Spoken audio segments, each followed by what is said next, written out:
네, 오늘의 설교 제목은 광야 속에 있는 나의 모습입니다.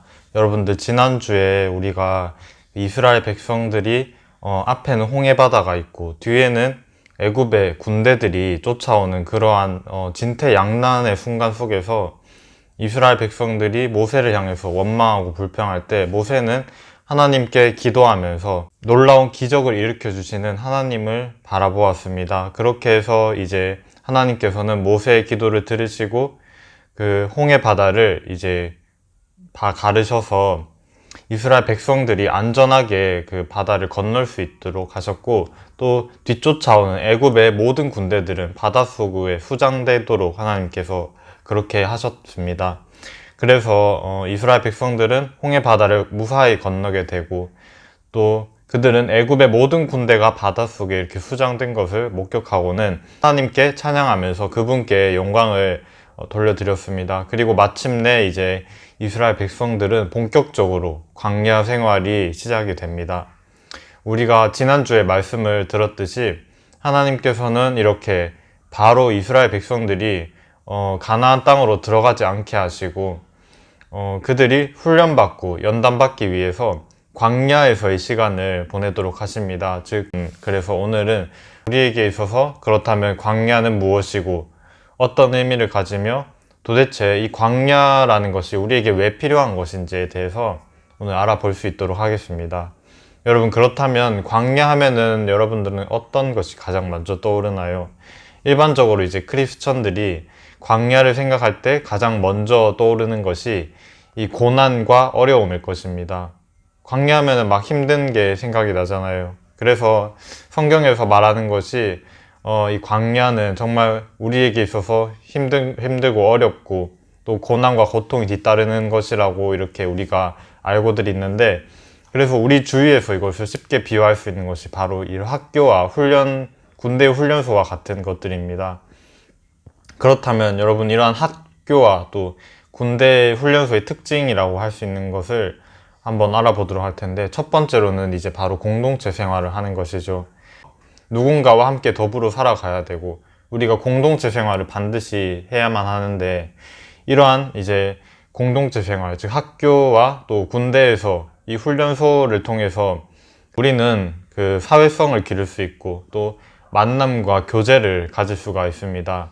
또 두 번째로 우리가 알아볼 수 있는 특징이, 이러한 학교와 훈련소와 마찬가지로 광야는 정말 힘들고 어려운 과정이 뒤따른다는 것입니다. 학교에서 이제 배우는 과정은 이제 학년이 높아질수록 점점점 어려워지고, 또 이제 군대에서의 훈련소도 마찬가지로 체력적으로, 정신적으로 너무 힘들고 또 고통과 불편함이 따르게 됩니다.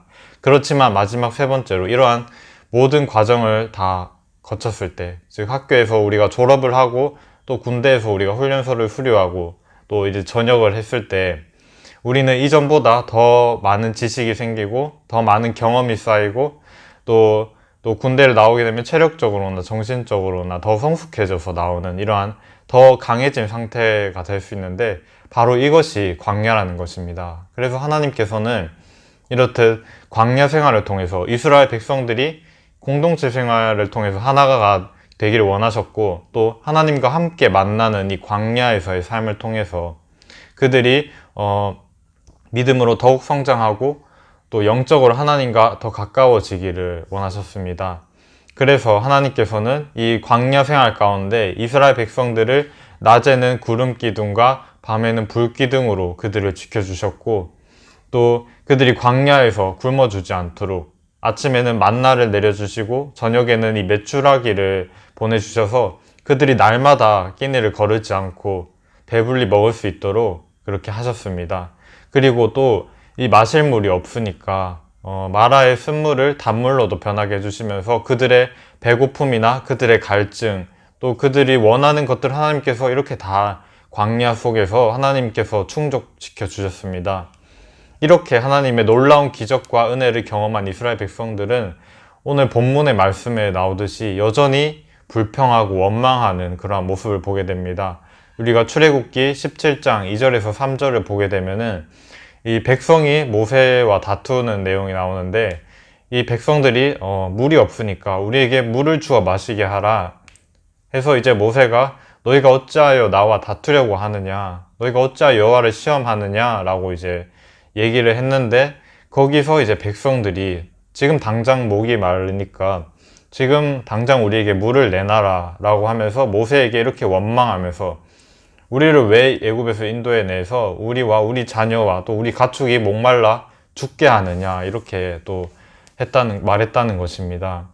지금까지 하나님께서 이스라엘 백성들 이렇게 지켜주시고 보호해주시고 또 먹을 것들을 이렇게 충족시켜 주셨는데도 불구하고 지금 당장에 내가 마실 물이 없고 갈증이 난다고 이렇게 모세를 원망하고 하나님을 시험하는 이런 이스라엘 백성들의 모습을 볼 수 있습니다. 여러분, 이 이스라엘 백성들의 모습을 보면 어떠한 생각이 드나요? 정말 그렇게도 많은 이적과 기적을 체험하고도 이렇게 하나님을 믿지 못하고 하나님을 시험하는 이 이스라엘 백성들의 모습이 정말 너무하다고 느껴지지 않나요? 전도사님도 처음에는 이 말씀을 읽었을 때는 정말 이스라엘 백성들이 너무한다라는 생각을 가지게 됐습니다. 아니, 저 사람들은 저렇게 직접적으로 하나님을 만나고 하나님을 체험하고 또 하나님의 모든 기적과 이적을 체험했는데, 그리고 하나님께서 분명히 그들의 삶을 인도해 주고 계시는데 저렇게 조금 갈증이 난다고, 조금 힘들다고 저렇게까지 하나님을 믿지 못하고 불평과 원망을 저렇게까지 늘어놓을 수 있나 라고 생각하면서 말씀을 이제 읽는 와중에도 나는 저렇게까지는 하지 않는다면서 제 스스로 생각을 하고 이스라엘 백성들을 정죄하고 비판하는 그러한 모습을 발견할 수 있었습니다. 그러나 이 말씀을 다시 한번 더 묵상하고 살펴보니까 과연 내가 저들에게 손가락질 할 자격이 있을까?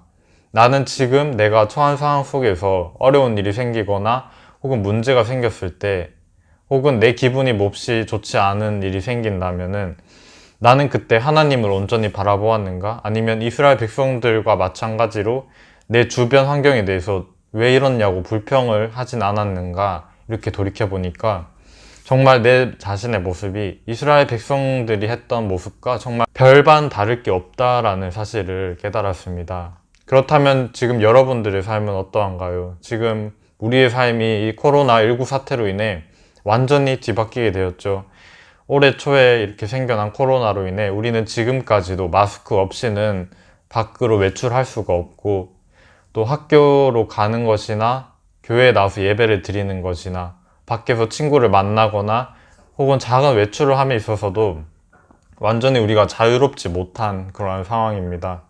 이러한 상황 속에서 여러분들은 어떻게 살아가고 있나요? 정말 주어진 삶에서 최선을 다하면서 열심히 공부하면서 이렇게 감사함으로 살아가고 있나요? 아니면 그저 내 자신의 즐거움을 쫓아서 내 마음대로 되지 않거나 내 뜻대로 되지 않는 일이 생기면 불평하고 원망하고 짜증내는 그런 일이 있진 않나요? 만약에 여러분들이 그렇게 하고 있다면 이스라엘 백성들의 이 모습과 정말 별반 다를 것이 없다는 것입니다.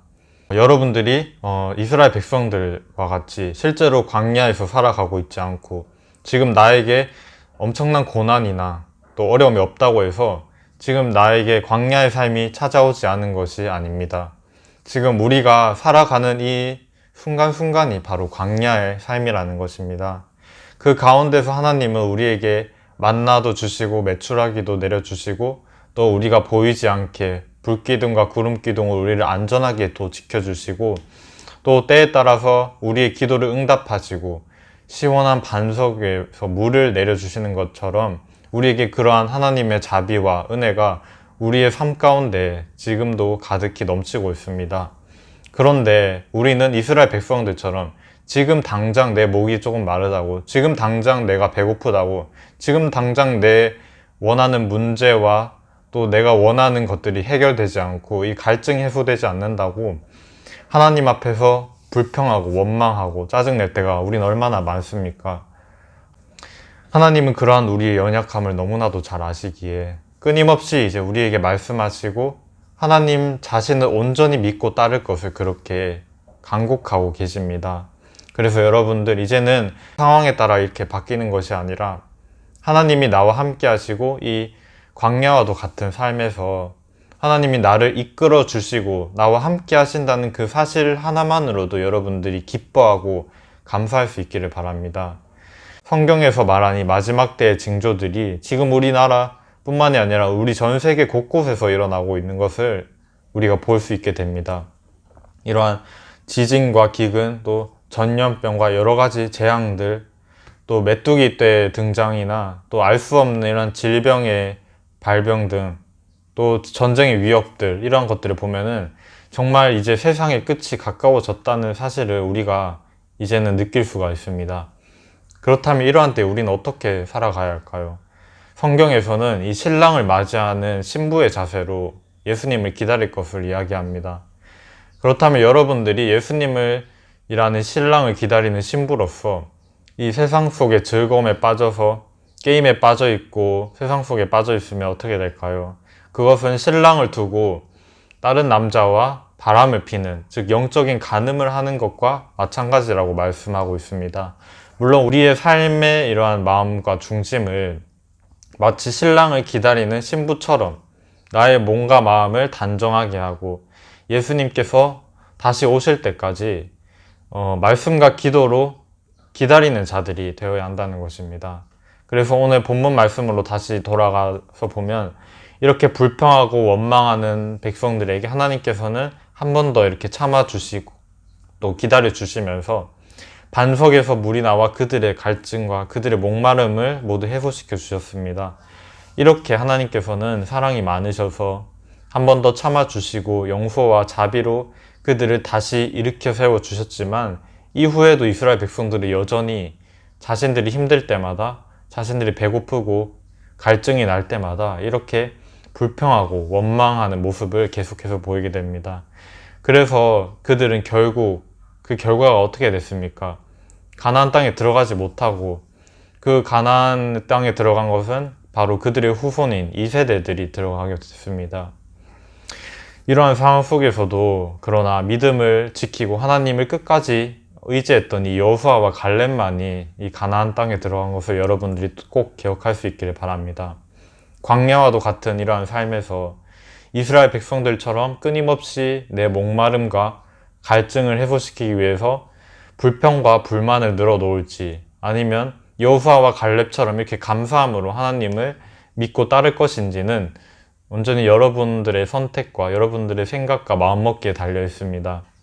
하나님의 동일한 은혜가 우리 모두에게 임하지만 우리 믿음의 크기에 따라서 축복의 크기도 달라진다는 것을 명심하고, 앞으로 여러분들이 이 광야와도 같은 이런 삶을 살아갈 때 이제부터 나는 정말 어떻게 살아가야 될지, 여호수아와 갈렙처럼 이렇게 믿음으로 믿음의 길을 선택할지, 아니면 이스라엘 백성들처럼 불평하고 원망하는 그러한 저주와 멸망의 길로 걸어갈 것인지 이 시간 믿음으로 결단할 수 있기를 간절히 바랍니다.